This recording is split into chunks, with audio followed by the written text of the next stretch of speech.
Accomplishment start with the decision to try. অর্থাৎ প্রত্যেকটি অর্জন শুরু হয় তোমার একটি সিদ্ধান্ত নেওয়ার মধ্য দিয়ে, কিন্তু তোমরা সবাই সিদ্ধান্তহীনতায় ভোগো। এইটা সবচেয়ে বড় সমস্যা। মানে আমি মনে করি আর কি, তোমরা যেটা মনে করো যে হয়তোবা আমার সিদ্ধান্ত নেওয়ার ক্ষমতা এখনো হয় নাই, অথচ তোমরা জানো না যে তোমরা টোটাল বাংলাদেশের মিরাক্কেল বাচ্চা। বুঝতে পেরেছো কি বলো? মানে একেবারেই তোমরা হলো আউটস্ট্যান্ডিং। অর্থাৎ এই জিনিসটা তুমি জানো না বিধায়, তোমাকে জানানো হয় নাই বিধায় তুমি নিজেকে মনে করো আমার দ্বারা আর কি হবে। তারপর আবার ফিলোসফি, বুঝতে পেরেছো? কিন্তু ফিলোসফি যে টোটাল পৃথিবীতে সবচেয়ে মূল্যবান একটি সাবজেক্ট, এটা বাংলাদেশে বসে যদি তুমি না বুঝো, অর্থাৎ না বোঝার কারণটা হলো যে আমাদের জ্ঞানের লিমিটেশনের কারণে। অর্থাৎ ফিলোসফি সম্পর্কে আমি জানি না, যে কারণেই আমি এটাকে মনে করি যে এটা দিয়ে কিছু হবে না। কারণ পৃথিবীর সবার অস্ত্র যদি লাগে, ফিলোসফারদের কোনো অস্ত্র লাগে না। কেন জানো? ফিলোসফারদের কিন্তু কোনো অস্ত্র লাগে না। এর কারণটা কি? ফিলোসফারদের মূল অস্ত্র হলো তাদের আর্গুমেন্ট, তাদের রিজন। যে কারণে তুমি দেখো যে জ্যাপল সার্টকে নোবেল প্রাইজ পাওয়ার জন্য এমন খুব বেশি কিছু করতে হয় নাই, হয়েছে। সে রিজন দিয়েছে, সে সাহিত্য যখন লিখেছে সে গভীরে প্রবেশ করেছে। তিনি ছিলেন কিন্তু ফিলোসফার, কিন্তু নোবেলটা পেয়েছেন কিন্তু সাহিত্যে, জানোই তো তোমরা। কিন্তু সেই নোবেল নেওয়ার জন্য কিন্তু তারা অস্থির হন নাই। তিনি কিন্তু নোবেলটাকে আবার প্রত্যাখ্যানও করেছেন। আমরা তো কোথাও থাকি যে 10,000 টাকা পাওয়ার কোনো রকম সম্ভাবনা থাকে, সেখানে দরকার হলে আমরা 3 বার যে নিজে হাজির হয়ে যাই। বুঝতে পেরেছো? কিন্তু লোভ লালসা যে আসলে মানুষকে অনেক পিছনে ফেলে দেয়, এই জায়গাটা কিন্তু আমি বুঝতে পারি না। যদি তুমি এখন সামান্য লোভ তুমি বন্ধ করতে পারো, তাহলে তুমি একটা বড় জায়গায় আসীন হতে পারবে। অর্থাৎ তোমরা এখন মনে করতেছো 3টা টিউশনি করলে একটা দিয়ে মানে একটা এক্সট্রা কাজ করবো, ওইটা আর আমি উল্লেখ করলাম না। তোমরা একটা দিয়ে কি করো ওটা সবাই বুঝে নিবে। একটা দিয়ে তোমাদের আলাদা কাজটা করবে, কিন্তু দুটো দিয়ে তুমি খুব ভালো চলবে। কিন্তু একটা টাইমে গিয়ে দেখা যাবে কি জানো, যে ওই 3টার কারণে যদি তুমি দুটো করতে বা একটা করতে, একটু কষ্ট করে চলতে, অর্থাৎ ভোরে 2টা ডিম না খেয়ে একটা খেতে, তাহলে তোমার এই যে টিউশনি করার এই 10 বছরে বা 5 বছরে যে ইনকাম করতে 2 মাসের বেতন হতো তা। বুঝাতে পেরেছি? স্যাক্রিফাইস তোমাকে কোথায় নিয়ে যাবে এই জিনিসটা কিন্তু মাথায় রাখতে হবে। অর্থাৎ gain it or lose it. তোমাকে হয় গেইন করতে হবে, নয় হারাতে হবে। অর্থাৎ তুমি যদি গেইন করতে চাও তাহলে তোমাকে ওইভাবে আগাতে হবে। অর্থাৎ আমরা কোনোভাবেই এই জায়গা থেকে কিন্তু সরে আসতে পারবো না। ঈশ্বরের যে নগরীটা সেটা তোমার মধ্যেই আছে। তোমরা অযথাই বিভিন্ন জায়গায় ঘুরে বেড়াও যে এই যে ঈশ্বরের জন্য, আল্লাহর জন্য, ভগবানের জন্য, সৃষ্টিকর্তার জন্য আমরা পৃথিবী ব্যাপী ঘুরে বেড়াই, যে কোথায় আছে। আসলে সে কোথাও নাই, সে তোমার অন্তরাত্মাতেই মিশে আছে। সুতরাং তুমি যদি তাকে বলো, সে যদি শুনে ফেলে একবার, তাহলে কিন্তু তোমার লাইফ অনেক সহজ হবে। তোমরা অনেকে বিশ্বাস নাও করতে পারো, এটা তোমার স্বাধীনতা। বিশ্বাস করতে পারো, এটা তোমার স্বাধীনতা। কিন্তু আমি একজন প্র্যাকটিসিং মুসলিম, সেজন্য আমি বিশ্বাস করি আসলে। কারণ আমার লাইফে আমি যা যা সৃষ্টিকর্তার কাছ থেকে চেয়েছি ইনশাল্লাহ সব পেয়েছি, মানে কোনো কিছুতেই বাদ নাই। বুঝতে পেরেছো? সেই জায়গায় কি যে যদি কেউ সত্যিকার অর্থ ওই জায়গায় নিজেকে সমর্পণ করতে পারে, অর্থাৎ সমর্পণ করতে হলে তাকে আগে সরল হতে হবে। অর্থাৎ সরল না হলে কেউ তাকে সমর্পণ করতে পারে না। অর্থাৎ জটিলতা মানুষকে আরো বেশি জটিলতায় ফেলে দেয়। বুঝাতে পেরেছি? কারণ কি, যে একজন জটিল মানুষ যখন বিচার করতে যায়, তুমি দেখবা যে লয়ারদের বিষয়টা খেয়াল করবে। বুঝতে পেরেছো? লয়ারে দেখবে যে একটা কথার পর আবার 3টা কথা বের করে। বুঝতে পেরেছো? মানে যত তুমি ক্লাস এড়াতে পারবে তত তুমি নিজেকে উইনার করতে পারবে। অর্থাৎ simplicity is the peak of civilization. অর্থাৎ সরলতা হলো সভ্যতার সর্বোচ্চ পর্যায়। বুঝাতে পেরেছি? কিন্তু তোমরা কিন্তু চিন্তা করো না আমি বোধহয় বিতার্কিক হলে ভালো করব, আমি বোধহয় পেঁচাতে পারলে ভালো করব, আমি বোধহয় জটিল হতে পারলে ভালো করব। No, not necessary. আমাদের যে কাজটি করতে হবে সেটি হলো যে আমরা সরলতার মধ্য দিয়ে কাজটি খুব সুন্দর করে সম্পন্ন করে যাব। এখন যুগটা কি চলছে, আধুনিক যুগ, মানে সাম্প্রতিক কাল চলছে না, এবং এখন তো মারাত্মকভাবে উন্নয়নের ছোঁয়া চারিদিকে। তা আমরা যদি এই সময় বসে পুরনো চিন্তায় পড়ে থাকি, এই নতুন যুগকে কি স্পর্শ করতে পারবো? তাহলে আমাকে যদি নতুন যুগকে স্পর্শ করতে হয়, নতুন সম্ভাবনা তৈরি করতে হবে, হবে কি না? সেখানে যদি আমি যদি তোমাদের এই যে শিক্ষা ব্যবস্থার ক্ষেত্রে যদি আমরা নতুন চিন্তা নিয়ে না আসি, নতুন কিছুকে যোগ না করি, যেমন দেখা গেছে আমাদের যে প্রযুক্তি থেকে শুরু করে আমাদের যে আইডিয়াগুলো, অর্থাৎ ফিদেল ক্যাস্ট্রো একটা কথা বলেছেন যে কোনো মানুষ কিন্তু আইডিয়া নিয়ে জন্মায় না। তোমরা মনে করো যে ও আচ্ছা একজন মানুষ রাষ্ট্রপতি হয়েছে, সে বোধহয় আলাদাভাবে জন্মগ্রহণ করছে, সে কিন্তু আলাদাভাবে জন্মগ্রহণ করে নাই। তুমি দেখো যে ভাগ্য কেন বিশ্বাস করতে হয়, বিধাতাকে বিশ্বাস করতে হবে। আসলে যে কাজটি হয় তোমার ভালোর জন্য হয়। তবে তুমি যদি কাজের সাথে লেগে থাকো, এখন তুমি যদি 10টা পর্যন্ত ঘুমিয়ে মনে করো যে আমার জন্য যা ভালো হবে সেটাই ভালো, তাহলে কিন্তু হবে না। মানে পরিশ্রমটা করে যেতে হবে, কিন্তু বাকিটা কিন্তু বিধাতাই ব্যবস্থা করবেন। বুঝতে পেরেছো? এই ইচ্ছাটা যখন তোমার মধ্যে থাকবে, তুমি দেখবে যে তোমার গতানুগতিক কি হচ্ছে, পরিবর্তন হচ্ছে। টিচারদের মূল কাজটা কি? আসলে টিচারদের কাজ হলো তোমাকে নতুন বিষয়ের সাথে পরিচয় করিয়ে দেয়া। আর যদি কোনো টিচার তোমার মধ্যে থেকে নতুনত্ব কিছু টেনে বের করে আনতে না পারে, তোমাকে যদি নতুন যুগের সাথে টাচ করিয়ে দিতে না পারে, সেই শিক্ষা কিন্তু খুব বেশি কাজে আসবে না। সেটা হবে একটা বদ্ধ শিক্ষা, অর্থাৎ আমরা একটা জায়গায় বদ্ধ হয়ে থাকবো। বুঝতে পেরেছো? আমরা যে কাজটি করব সেটিকে, যে আমরা আমাদের নিয়তকে ঠিক করবো আগে, যে আমি কি হব। তোমাদের মধ্যে যদি এখনো কোনো এরকম থাকে যে নৌকা হয় না, যে ঢুলতেছে, কোন দিকে তোমরা যত নড়াচড়া করবে নৌকা তত কি করবে, দুলবে না। কিন্তু তুমি যত স্কিল হবে নৌকা তত স্থির হবে। তার মানে কি, তোমার ডিসিশনে তুমি যত স্থির হবে তোমার জীবন তত স্থির হবে। আর তোমরা ডিসিশন যত নড়বড়ে থাকবে তখন কিন্তু তোমার ডিসিশনও নড়বড়ে হবে। তাহলে আমাদের যে কাজটি করতে হবে, যে একদম কঠিন পরিশ্রমের মধ্য দিয়ে, অর্থাৎ তুমি যদি সর্বোচ্চ অর্থাৎ সহ্য করতে পারো না, এইরকম পরিশ্রম না করো, তাহলে কিন্তু তুমি সফলতা পৌঁছাতে পারবে না। কিন্তু তোমরা চাও কি, এই আগের চেহারাপত্র নিয়ে বিসিএস ক্যাডার হতে, এই যে চেহারাপত্র আছে নাদুস নুদুস, সুতরাং এইটা নিয়ে যদি কেউ বিসিএস ক্যাডার হতে চায়, সম্পূর্ণ ভুল। এই চেহারা চেঞ্জ করে ফেলতে হবে। কি কারণে? যে ম্যাডাম চেহারা কিভাবে চেঞ্জ করবো, সেজে গুজে না, আটা ময়দা মেখে টেখে একটা কিছু না, সেটা বলি নাই। পড়তে পড়তে পড়তে পড়তে চেহারাটা চেঞ্জ হয়ে যাবে।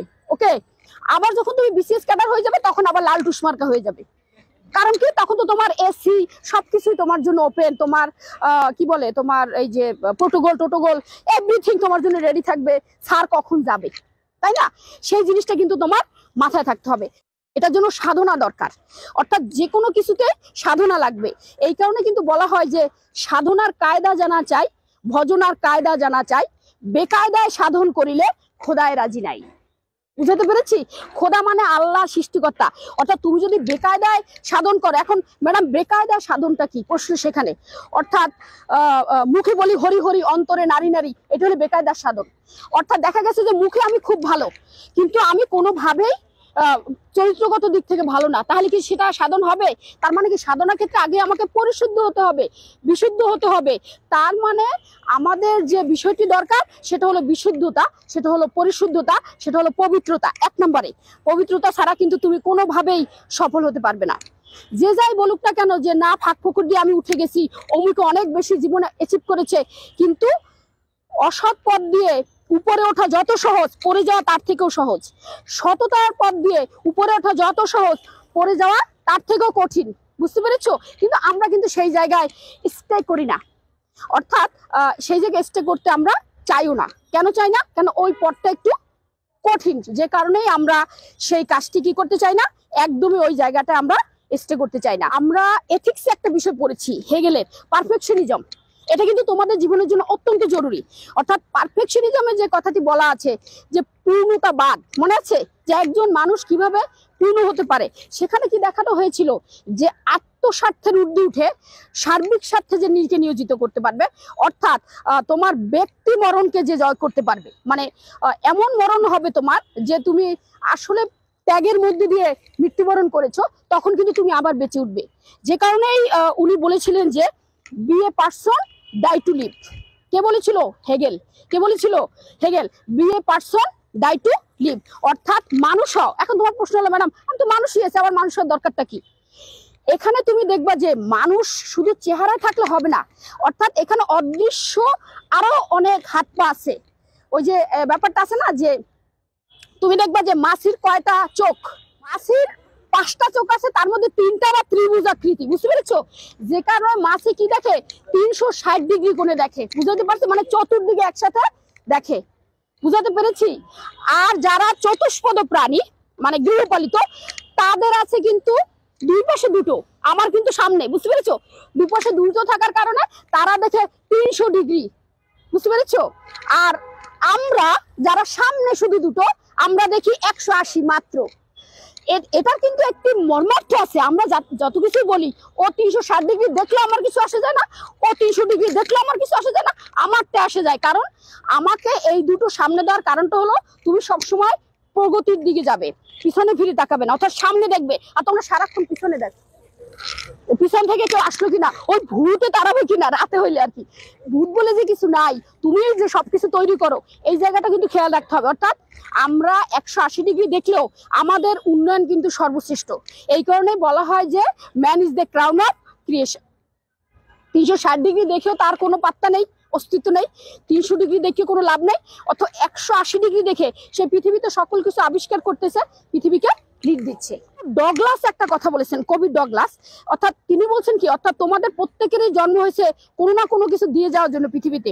তুমি নিজেকে নিয়ে কিছু সময় ভেবে দেখবে যে আসলে আমার কাজটা কি পৃথিবীতে। আমার এই যে আমি আসলাম, সকালবেলা ঘুম থেকে উঠি, ব্রাশ করি, এই যে সকালের ব্রাশ থেকে শুরু করে রাতে সুপার কম্পিউটার পর্যন্ত সবকিছু কিন্তু বিজ্ঞানের দান। তাহলে আমার কাজটা কি? তুমি যা বলো তাই হয়ে যাচ্ছে। এই ভাত খেতে যাবে, সেখানে হাঁটতে ইচ্ছে করে না, লিফটে চাপ দিয়ে চলে যাচ্ছে, তাই না? পারলে ভাতটা বলতে কম্পিউটারকে খাইয়ে দিতে, সেটা যেহেতু আমাদের দেশে এখন এত অ্যাভেলেবেল না, ওটা হয়ে যাবে কিছুদিনের মধ্যে। কিন্তু একটা জিনিস মনে রাখতে হবে, কম্পিউটার এত পাওয়ারফুল হওয়ার পরেও কম্পিউটার কেন মানুষের কাছে মানে মানুষকে কেন হারাতে পারেনি বা পাচ্ছে না? এটার কারণ হলো কি, কম্পিউটারকে যা আমরা আপলোড দিয়ে রাখি, মানে মস্তিষ্কে বা তার কোডিং এ যা দিয়ে রাখি, ওর বাইরে সে কিছু করতে পারে না। আমার সহানুভূতি আছে, আমার মূল্যবোধ আছে, আমার সহমর্মিতা আছে, আমার আশা আছে, আমার দুঃখ আছে, কিন্তু ওর সেগুলো নেই। যে কারণে কম্পিউটার কোনোদিনই মানুষকে হারাতে পারবে, এটা খুব টাফ ব্যাপার। মানে সেটা দেখা যাক ভবিষ্যতে কি হয়। তবে আমরা আশা করব আমাদের কেউ কখনো হারাতেও পারবে না, কি করতে পারবে না, কিছুই করতে পারবে না, তাই না? মানে আমরা সবসময় শ্রেষ্ঠত্ব ধরে রাখবো, সেটা আমাদের কাজের থেকে হোক, যে থেকেই হোক না কেন, যাতে স্বপ্নকে আমরা বাঁচিয়ে রাখতে পারি। কারণ কি, জেমস অ্যালেন একটি কথা বলেছেন। জেমস অ্যালেন কি বলেছেন? যে পৃথিবীর রক্ষা কবচ হলো স্বপ্ন। কি নাহলে কিন্তু তোমরা কেউ এখানে আসতে না। ও স্বপ্ন দেখেছো? দেখো, তুমি যখন এসএসসি তে বলে এই তো কোন রকম এসএসসি কষ্ট মষ্ট করে বাবা দাও, তারপর তুমি কলেজে পুরো স্বাধীনতা। আবার কলেজে ওঠার পর বলছে কোনো মতে এসএসসিটা এইচএসসিটা ঠিক মতো দাও। ইউনিভার্সিটিতে গেলে সব ওপেন। ইউনিভার্সিটি আসার পর বলে যে এখন তোমার কিছুই ওপেন না, যদি ওপেন হতে যাও তাহলে সব আবার বন্ধ হয়ে যাবে। অর্থাৎ এখন তুমি যত কনসেন্ট্রেট করবে, জীবন তত বেশি উজ্জ্বল হবে। তার মানে কি, আমাদের সামনে সবসময় চ্যালেঞ্জ থাকে। এই চ্যালেঞ্জগুলো যখন আমরা মোকাবেলা করি, সেটাই হয় আমাদের সফলতা। তার মানে কি, সফলতার কোনো এক্সাক্ট ডেস্টিনেশন নাই, এক্সাক্ট কোনো সংজ্ঞা নাই। অর্থাৎ আমি যা ভাবি সেটা যখন হয়ে যায়, সেটাকেই বলা হয় সফলতা।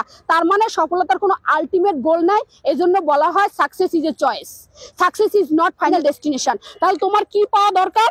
যে তোমার স্যাটিসফ্যাকশন পাওয়া দরকার, অর্থাৎ তোমার সার্থকতা আছে কিনা, কাজটি করে তুমি প্রশান্তি পাচ্ছ কিনা, কাজটি করে তুমি যা চেয়েছিলে সেই স্বপ্ন পূরণ হয়েছে, আবার তুমি প্রশান্তিও পাচ্ছ, সেটা হলো মূল জায়গা। আমার কাজের সাথে সাথে প্রশান্তি চাই, ঠিক আছে? এজন্য আবার আমরা দেখবো যে কোরআনে বলা আছে যে আল্লাহ সবাইকে হিকমা দান করেন না, শুধু তিনি যাদের ভালোবাসেন তাদেরই হিকমা দান করেন। ঠিক একই রকম ইউনিভার্সিটিতেও তাই, অর্থাৎ যাকে আল্লাহ ভালোবাসেন তাকে কিন্তু হিকমা দান করেন। এই জ্ঞান কিন্তু সবাইকে দেয় না। এবং তোমরা মনে করতে পারো এটা কোনো ব্যাপার না, আমি ইউনিভার্সিটি আসছি, চান্স পেয়েছি, পড়তেছি, কিন্তু এটা যে কত সৌভাগ্যের, অর্থাৎ তুমি যে কত সৌভাগ্যবান এই পৃথিবীতে ব্যক্তি হিসেবে, সেইটা বোঝার ক্ষমতা তোমার নাই। যদি থাকতো তাহলে আমি তোমাদের বেশি বাইরে এত দেখতাম না, লাইব্রেরিতে বেশি দেখতাম, বা তোমাকে গ্রুপ স্টাডিতে বেশি দেখতাম, বা তোমাদের অন্য কোনো অ্যাচিভমেন্টে বেশি দেখতাম। কেন, তুমি কিন্তু থার্ড ইয়ারে পড়ো, যেমন তেমন কথা না, বড় হয়ে গেছে অনেক। কয়েকদিন পরে কি তোমরা এই যে 4th ইয়ার, মানে বাংলাদেশে ফার্স্ট ক্লাস নাগরিক হতে যাচ্ছ, 4th ইয়ার পরীক্ষা দেওয়ার পরেই তুমি ফার্স্ট ক্লাস নাগরিক। তা এই ফার্স্ট ক্লাস নাগরিক হওয়ার আগেই তো তোমার এমন কিছু গুণ অর্জন করা উচিত যা তুমি বিশ্বের সাথে সাথে বাংলাদেশকে একটা বড় জায়গায় তুলে ধরতে পারবে। কিন্তু আমি সেটা করছি কিনা সেই প্রশ্নটা নিজেকে করবে। কিন্তু একটা জিনিস মনে রাখতে হবে যে আমরা বাণিজ্য বলি, বিজ্ঞান বলি আর প্রযুক্তি বলি, যদি মানববিদ্যা চর্চা না হয়, এটা মাথায় রাখতে হবে, অর্থাৎ ইতিহাস, দর্শন, বাংলা, সাহিত্য, ধর্ম এগুলো থেকে যদি বিচ্যুত হয় তাহলে মননশীলতা অন্ধকারে চলে যাবে। আর মননশীলতা যদি অন্ধকারে যায় তাহলে কি হবে? সেইখানে যা আসবে পরবর্তীটা প্রোডাক্ট, সেগুলো কিন্তু এই সমাজকে ভয়ঙ্কর দিকে নিয়ে যাবে। তোমার টাকা থাকবে কিন্তু তোমার বাচ্চার থাকবে না, মানে সে যে সুন্দরভাবে বাঁচবে তার কোনো সিকিউরিটি থাকবে না। তোমার বাড়ি থাকবে, তোমার কোনো সিকিউরিটি থাকবে না। বুঝতে পেরেছো? এই যে প্রাইভেসি নষ্ট হবে যদি আমাদের মননশীলতা না থাকে, যদি আমাদের নৈতিকতা না থাকে। এবং এই জন্যই শুধু এই বিজ্ঞান বলো আর কমার্স বলো আর যাই বলো, তার সাথে মানববিদ্যা পাঠ অত্যন্ত জরুরি, যেদিক থেকে তুমি এমনিতেই লাকিয়ে আছো। কেন তোমার বিষয়টা হলো তুমি যদি ইন্টারন্যাশনাল ভাষাটা শিখে নিতে পারো, আর যদি তুমি ম্যাথটা ঠিক মতো পারো, আর যদি তুমি বর্তমান এই যুগের সাথে তাল মিলাতে পারো, তাহলে কিন্তু তুমি কিন্তু উইনার। কারণ কি, ওদের একটা সেক্টর নাই, তুমি তো এটা নিয়ে নিতে পারছো। বুঝতে পেরেছো? তাই সেই জায়গা থেকে আমাদের মনে রাখতে হবে যে আমরা কোন জায়গাটা স্টে করব। মানবিক বিভাগ নিয়েই খুশি হব নাকি অন্য বিভাগ ভালো এইটা বলে বলে নিজের হতাশা বাড়াবো? এটার কারণটা কি তুমি দেখো, যে আমি যখন চিন্তা করি যে আমার বিভাগ ভালো না, তখন কিন্তু একটি হতাশা এসে আমার মধ্যে ভর করে, যেটা কিন্তু আমার টোটাল দিনের জন্য কমপ্লিট, আর কোনো কাজ করতে দিবে না। আর যদি তুমি মনে করো আমি বেস্ট, যেটাই হোক না কেন, আর তুমি তো জানোই যে যদি সফল হতে হয় সি কিউব দরকার, সেই সি কিউব কিন্তু তোমার এখানে আছে। এখন সেই সি কিউবটা কি? অর্থাৎ ক্লিয়ার ক্যারেক্টার। যদি তোমাকে সফল হতে হয়, এক নম্বর তোমার যেটা থাকতে হবে ক্লিয়ার ক্যারেক্টার, এছাড়া তুমি কোনোদিনই সফল হতে পারবে না। দুই নম্বরে যেটা থাকতে হবে সেটা হলো কমিটমেন্ট। কমিটমেন্ট মানে হলো প্রতিজ্ঞা। প্রতিজ্ঞা এমন একটি বিষয় যেটা সর্বধর্মে বলা আছে যে কেউ যদি কথা দিয়ে কথা না রাখে সে মুমিন না, সে ইমানদার না, সে মুসলিম না। সে হিন্দুদের মধ্যে যদি কেউ ভাঙে, ইহুদিদের মধ্যে, তারা কিন্তু আসলে তাদের ধর্মে বিলং করে না, এক কথায়। অর্থাৎ কমিটমেন্ট মারাত্মক জিনিস। অর্থাৎ সবকিছু ভাঙা যায় কিন্তু কমিটমেন্ট ভাঙা যায় না। এই উক্তি কার? এই উক্তি হলো পল সার্ত্রের। তিনি মানুষকে অল ওভার তিনি স্বাধীন করেছেন। তিনি বলছেন যে man is condemned two be free, মানুষ স্বাধীন হতে বাধ্য। অর্থাৎ মানুষকে কেউ স্বাধীন করুক আর না করুক, সে স্বাধীন হতে বাধ্য। অর্থাৎ এই কথা বলার পরও তিনি একটা জায়গায় বলেছেন যে মানুষ দুইটা জায়গায় স্বাধীন না, একটা হলো তার মৃত্যু আর একটা হলো তার প্রতিজ্ঞা। দেখো কি মারাত্মক জিনিস। তিনি ছিলেন কিন্তু নাস্তিক, অথচ তিনি দুইটা জায়গায় কিন্তু আমার দেখা যাচ্ছে আস্তিকতার সাথে পুরোপুরি সাদৃশ্য আছে। দেখছো, এই জায়গাটা কিন্তু তিনি বলতে পারেন নাই যে প্রতিজ্ঞা বাংলা কিছু হয় না। তিনি যে জায়গাটিতে মারাত্মকভাবে স্বাধীন ছিলেন, তিনি কোনো প্রতিষ্ঠানের কিছুকে মানতেন না, যে কারণে তিনি কোনোদিনই প্রাতিষ্ঠানিক বিয়ে শাদীও করেননি। অর্থাৎ তিনি সিমন দা বুবুয়ার, তোমরা চিনবা যে অস্তিত্ববাদী দার্শনিক, মানবতাবাদী দার্শনিক, নারীবাদী দার্শনিক, তার ওয়াইফ ছিল। তো ওয়াইফ মানে সে ওইভাবে কোনো বিয়ে শাদী করে না, মানে কারণ কি, সে প্রতিষ্ঠান স্বীকার করতো না। যে কোনো প্রতিষ্ঠান বলবে কলমা পড়ায় যে তোমার বিয়ে হয়ে গেছে আর সেইটাই ঠিক, এইটা তিনি মনে করতেন না। এটা ওনার ব্যাপার, ওনার ব্যাপারটা তুমি বলো না ম্যাডাম বলছে প্রতিষ্ঠানে বিয়ে ঠিক না। বুঝতে পেরেছো? মানে উনি কিভাবে দেখো যে নিজেকে ব্যাখ্যা করছে যে প্রতিষ্ঠান আমাকে অনেক কিছু স্বীকৃতি দিতে পারে, পরে যদি আমি বউয়ের সাথে কোনো কারণে প্রতিজ্ঞা ভঙ্গ করি সেটা কিন্তু প্রতিষ্ঠান নেয় না, নেয়। অথচ তিনি শুধুমাত্র কমিটমেন্টের উপর এই সিমন দা বুবুয়ারের সাথে আমৃত্যু থেকে গিয়েছেন। তাহলে কমিটমেন্টের কে বেশি, প্রতিষ্ঠান না ব্যক্তি? ব্যক্তি। সুতরাং ব্যক্তিকে আগে গুরুত্ব দিতে হবে। ব্যক্তি যদি না থাকে, অর্থাৎ এই ব্যক্তির কারণেই কিন্তু এটা বানানো হয়েছে। তুমি একটু শান্তি পাবে, পানিটা যখন পড়ে খুব প্রশান্তি প্রশান্তি লাগে, তাই না? ব্যক্তির কারণে এটা সৃষ্টি হয়েছে, ব্যক্তির কারণে টোটাল সবকিছু। এই কারণে তোমাকে বলা হয়েছে ক্রাউন অফ ক্রিয়েশন। অর্থাৎ তোমার জন্য ফুল ফোটে, তোমার জন্য পৃথিবীর সবকিছু রেডি, তোমার জন্যই সব। কিন্তু তোমরা অযথাই অন্যকে করো যে ও বোধহয় আমার উপরে শ্রেষ্ঠত্ব আছে। আসলে তা না, মানে নিজের ভুলের কারণে এই ঝামেলাটা হয়। আমরা যদি কমিটমেন্টের জায়গায় ঠিক থাকি তাহলে কিন্তু অনেক কাজ সহজ হয়ে যায়। কিন্তু আমরা তাহলে তোমাদের এই যে ধরো কাগজপত্র, কলম টলম, এগুলো কিন্তু তেমন কিছু লাগতোই না। লাগতো? বলো, এই যে আমরা যে প্রতিদিন ডিট করি, তোমার 2 লাখ টাকা দেবো, 4টে ডিট করি, করি কিনা? যদি 4টে ডিট করি তাহলে কত কাগজ কলম খরচ হয়? তা এগুলো তো লাগতো না যদি আমি বলতাম আর করতাম। মানে এরকম লোক তুমি খুব কমই পাবে, যা বলে তাই করে। তাহলে কিন্তু আমাদের সমাজে এত প্রতিষ্ঠান দরকার ছিল না, দুর্নীতি দমন কমিশনের প্রশ্নই আসে না। আর আমরা দুর্নীতি দমন কমিশন দিয়েও ঠেকাইতে পারতেছি না, বুঝতে পেরেছো? তার মানে কি, মানে নৈতিকতা থেকে এত দূরে গেছে যে শিক্ষা ব্যবস্থাকে কলুষিত করার একটা বড় জায়গা। যে তাহলে আমরা কি শিখাচ্ছি বাচ্চাদের? মানে আমাকে যদি এত দুর্নীতি দমন কমিশন গঠন করতে হয়, এটা করতে হয়, সেটা করতে হয়, তাহলে শিক্ষাটা কি? অর্থাৎ আমরা আসলে যে কারণে, অর্থাৎ আমরা অনেকেই ভাবি যে ইউনিভার্সিটিতে কেন আসছি, যে একটা ভালো চাকরি পাবো, কিন্তু শিক্ষার লক্ষ্য কিন্তু তা নয়। কি তোমরা যে জায়গাটা আগে কনসেন্ট্রেট করো সেটা হলো আমার একটা চাকরি।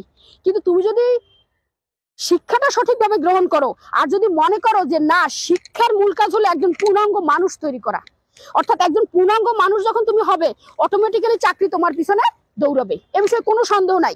অর্থাৎ যারা সঠিকভাবে শিক্ষাটা গ্রহণ করে তার চাকরির জন্য কখনো ওয়েট করতে হয় না। আমি যেমন একদিনও বেকার ছিলাম না, একদিনও না। আমি 18 বছরের শিক্ষার সাথে আছি, কোটি কোটি টাকা ইনকাম করেছি, কিন্তু গাড়ি নাই, বুঝতে পেরেছো? গাড়ি নাই কেন, হোয়াই? এখন গাড়ি কেন? গাড়ি তো সবার দরকার নাই, আছে সমাজে সবাই গাড়িতে চলে, কে হেঁটে চলবে? কে একজন তো হেঁটে চলতে হবে। অর্থাৎ গাড়ি থাকে যখন তুমি আমি যখন আমার শুধু বিলাসিতার জন্য আমার টাকাটি খরচ করব, তখন কিন্তু আমি গাড়িটি নিব, বুঝতে পেরেছো? এখন আমার এখনো ওই রকম পর্যাপ্ত টাকা হয় না যে আমার গাড়ি চালিয়েও আমি কোনো একটা ভালো সেবার সাথে জড়াতে পারবো। সেই জন্য আমি এ পর্যন্ত গাড়িতে চলি না। আমি ইচ্ছাকৃতভাবে আমার নিজের জায়গাটাকে খুবই স্পষ্ট জায়গায় রাখি, যে কেননা তোমার প্রত্যেকটা, তোমরা যখন আয় করবে, অর্থাৎ ছেলে হোক মেয়ে হোক উভয়, তোমার আয়ের মধ্যে কিন্তু সকলের একটি অংশ আছে, জানো তো? তোমার মা বাবার একটি অংশ আছে, তোমার আত্মীয় স্বজনের একটি অংশ আছে, প্রতিবেশীর একটি অংশ আছে, এবং সবকিছু। যেমন দেখা গেছে যে ইসলামে বলা আছে না, যে আমাদের যে প্রতিবেশীর দায়িত্ব যদি পালন না করে, সে কি যাবে বেহেশতে? ওই বেহেশত হোক, স্বর্গ হোক, নরক হোক, যাবে তো না? যাবে কি না? এবং সেখানে বলা হয় না যে প্রতিবেশী হিন্দু না মুসলিম হবে। কিন্তু আমরা যারা মুসলিম, তারা যারা কনজাস্টেড, সংকীর্ণ, তারা মনে করি শুধু মুসলিমরাই আমার প্রতিবেশী, হিন্দুরা বা ইহুদিরা নয়, বা খ্রিস্টিয়ানরা নয়। এটা কিন্তু ভুল ধারণা। এবং তুমি যদি মনে করো যে শুধুমাত্রই মুসলিমদের জন্য হযরত সাল্লাল্লাহু আলাইহি ওয়াসাল্লাম আসছে, এটা ভুল ধারণা। কেন? তিনি কোনোদিনই বলেন না তিনি শুধু মুসলিমদের জন্য আসছেন, তিনি সকল মানুষের জন্য আসছেন। যত মহামানব আসছে সবাই মানুষের জন্য আসছেন। তুমি দেখো যে আমাদের মধ্যে যে দেখবো যে 16% মানুষ কোনো ধর্মই মানে না, তাহলে তারা কি মানে? একটা কিছু তো মানে, তাই না? নাহলে তো সমাজে বিশৃঙ্খলা তৈরি হতো। তারা কি হয়? তারা তখন মানবতাবাদী হয়ে যায়। তাই এখন দেখা গেছে মানুষ যখন তার জ্ঞান এবং কর্মের মধ্য দিয়ে মানুষকে তুলে নিয়ে আসে, সেটাই হলো মানবতাবাদ। অর্থাৎ তার জ্ঞান এবং কর্মে যখন মানুষের স্থান পায়, অর্থাৎ তুমি ধরো রহিম পড়ে গেল, রহিমকে উঠানোর আগে তুমি আগে চিন্তা করলা ও হিন্দু না খ্রিস্টান না মুসলিম, সেইটা কিন্তু মানবতাবাদ না। মানবতাবাদটা কি? যে পড়ে যাওয়ার সাথে সাথেই তাকে তুলে ধরা, ধর্ম পরের বিষয়। কারণ কি? এটাই হলো সৃষ্টির নিয়ম, ঠিক আছে? কারণ কি, যদি সেটা না হতো তাহলে যে খ্রিস্টান, যে ইহুদি, তাকে কিন্তু আল্লাহ খাওয়াতো না, দিত। তাকে যেখানে যেত তার অসুবিধা হতো, তার জন্য পানি বন্ধ থাকতো, তার জন্য ফল হতো না। এটা হয় কি? তা উনি যদি এখানে এত রিল্যাক্স হয়, তোমার সমস্যাটা কোথায়? আমার সমস্যাটা কোথায়? তাই না? কিন্তু আমাদের সমস্যা বেশি, এটা একটা বড় প্রবলেম। এই জন্য বলছি যে তুমি ব্রাহ্মণ হতে পারো, তুমি ইমাম হতে পারো, কিন্তু এরপরে আগে তুমি মানুষ হও। ব্রাহ্মণ ইমাম থাকবে, এ বিষয়ে আমাদের কোনো সমস্যা নাই, কেননা স্পেসিফিক জায়গায় তারা লিড দিবে। কিন্তু তুমি তারপরে কি হয়ে ওঠো? মানুষ হয়ে ওঠো। মানুষ না হলে এগুলোর কোনো মূল্য নেই। কারণটা কি? যে শরৎচন্দ্র একটা কথা বলেছেন যে আমি মানুষের মৃত্যু দেখলে আমার কোনো কষ্ট হয় না, কিন্তু মনুষ্যত্বের মরণ দেখলে আমার ভীষণ কষ্ট হয়। কেন বলেছে? যে একজন মানুষ মারা গেলে এই সমাজে তেমন কোনো ক্ষতি হয় না, তাকে আমরা পুড়ি ফেলি, মাটাই দিয়ে দেই, ভেনিশ, ঠিক আছে? কিন্তু কারো যদি মনুষ্যত্ব মারা যায়, ধরো একটা বাচ্চার মনুষ্যত্ব মারা গেল, সে ছেলে মেয়ে যে কেউ হতে পারে, তাহলে সে কি করবে? সে খুন করবে, সে চুরি করবে, সে ডাকাতি করবে, সে দর্শন করবে, সে মানুষের ক্ষতি করবে, গাছ কেটে ফেলবে, বুঝতে পেরেছো? তার মানে কি, মনুষ্যত্ব মরলে পৃথিবীতে খুবই বিপজ্জনক হবে। বুঝাতে পেরেছি? আমাদের যে মনুষ্যত্বের জায়গাটা, সেই জায়গাটাকে আস্তে আস্তে রিচ করব। অর্থাৎ একটা গাছ লাগিয়েছো কিন্তু পানি দাও নাই, তাহলে কি সেটা সবুজ হবে? সেটা রিচ হবে? কিন্তু তুমি এই যে ইউনিভার্সিটিতে আসছো, কিন্তু তুমি গভীর জ্ঞানে ঢুকছো না, তুমি জ্যাপল ছাদ পড়ছো না, তুমি মার্কস পড়ছো না, তুমি ধর্মের বিষয় পড়ছো না, বিভিন্ন যে মহামানব আছে তাদের নিয়ে পড়ছো না, তুমি যারা এখন পৃথিবীকে যারা লিড দিচ্ছে তাদের নিয়ে পড়ছো না, শুধু ফিলোসফি কি, ম্যাডাম ফিলোসফি কি? ফিলোসফিতে তো কিচ্ছু দিবে না। ফিলোসফি হলো তোমার একটা সিল, মাত্র একটা সিল, বুঝতে পেরেছো? সিল লাগানো যে আমার মাদার ডিপার্টমেন্ট ফিলোসফি, সেখান থেকে তোমাকে 2খানি কাগজ প্রদান করা হবে। সেই কাগজ নিয়ে আপনি কোথাও কোথাও শুধু অ্যাপ্লাই করতে পারবেন, অন্য কিছু হবে না। আর সবকিছু নিজের অর্জন করতে হবে। তার মানে কি, অর্জনের জন্য আমাকে আগে চ্যালেঞ্জ গ্রহণ করতে হবে। ওই চ্যালেঞ্জগুলো কি, আমাকে কয়েক ঘন্টা স্টাডি করতে হবে, এই জিনিসটি কিন্তু আমার মাথায় থাকতে হবে। অর্থাৎ সব কাজের আগে স্টাডি টাইমটা বাইর করতে হবে, এবং সাথে সাথে তোমার প্রেয়ারের টাইমটা বাইর করতে হবে। কেন, প্রেয়ার মানুষকে স্থিরতা দেয়, আর স্থিরতা যদি না থাকে তাহলে তুমি কোনো পড়াশোনা কাজ হবে না। তোমাদের অনেকের মধ্যে এই যে সারাক্ষণ এক ধরনের অস্থিরতা কাজ করে, যে কারণে তুমি মন বসাতে পারো না।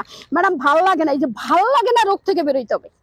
অর্থাৎ ভালো লাগে না বলে কোনো জিনিস নাই, এটা আমি তৈরি করি নিজে, বুঝতে পেরেছো? সুতরাং আমার কাজটি এমন হতে হবে যাতে আমরা কি হয়ে উঠতে পারি, আমরা যাতে পরবর্তী জেনারেশনের জন্য আমরা এক ধরনের মানদণ্ড হয়ে উঠতে পারি। অর্থাৎ এক ধরনের ক্রাইটেরিয়া, যেটা বলা হয় স্ট্যান্ডার্ড। এখন তুমি যদি স্ট্যান্ডার্ড হতে না পারো, তাহলে এই ঢাকা ইউনিভার্সিটিতে পড়ার তেমন কোনো গুরুত্ব আছে বলে আমি অন্তত পক্ষে মনে করি না, অনেকে মনে করলেও। তো তুমি যদি স্ট্যান্ডার্ড হয়ে না উঠতে পারো, অর্থাৎ সমাজের, রাষ্ট্রের, জাতির, বুঝতে পেরেছো? তুমি যেই হও না কেন, ওই যে তোমরা বলো না যে ম্যাডাম আমার দ্বারা কেমন হবে, আমার বাবা তো কৃষক। বাবার সাথে তোমার সম্পর্কটা কি বলো? উনি তো ওনার কাজটি করে তোমাকে টাকা পাঠাচ্ছে, তোমার কাজ হলো পড়া, কিন্তু তুমি ওই বাবার অজুহাত দিয়ে বসে আছো। তাহলে এই যে সক্রেটিস, নেপোলিয়ন, কেউ এই বিশ্বকে এভাবে লিড দিত না।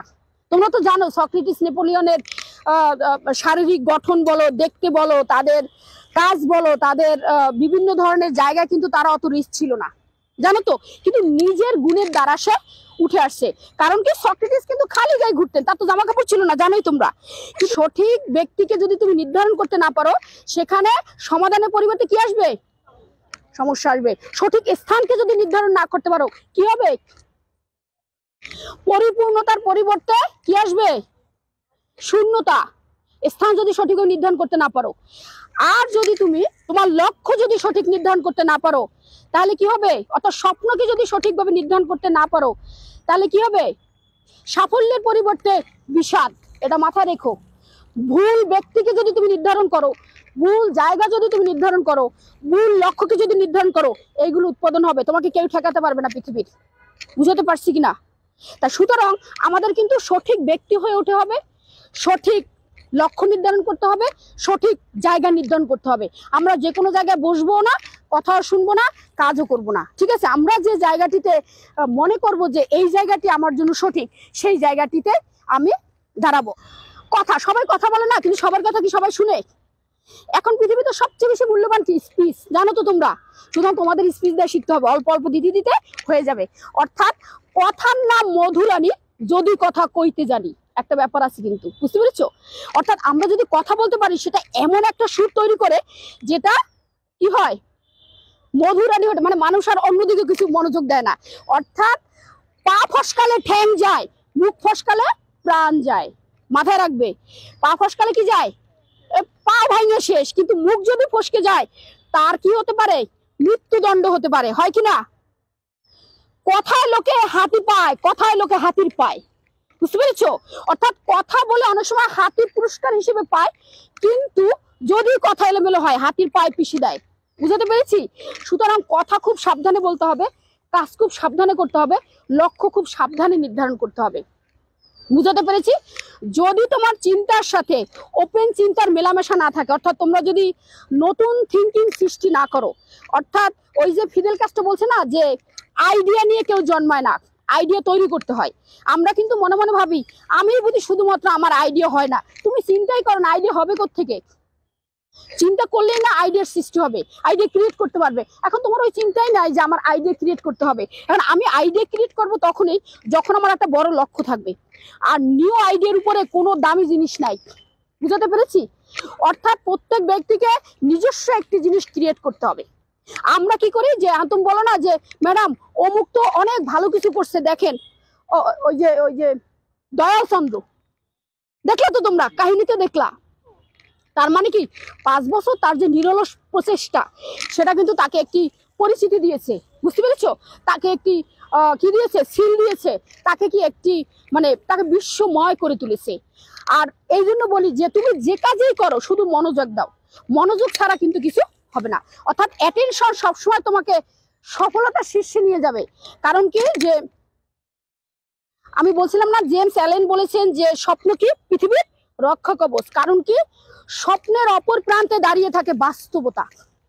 তুমি যদি স্বপ্ন দেখতে না পারো তাহলে বাস্তব হবে না। তুমি একদিন এখানে স্বপ্ন দেখেছো বিদায় আজকে কিন্তু ঢাকা ইউনিভার্সিটি স্টুডেন্ট, এবং পরবর্তীতে তুমি বাংলাদেশে একটা বড় জায়গায় হোল করবে। আমরা যাই বলবো কার্ডটা একটু দেন, বাবুর সাথে একটু দেখা করি। কি বলো বাচ্চা?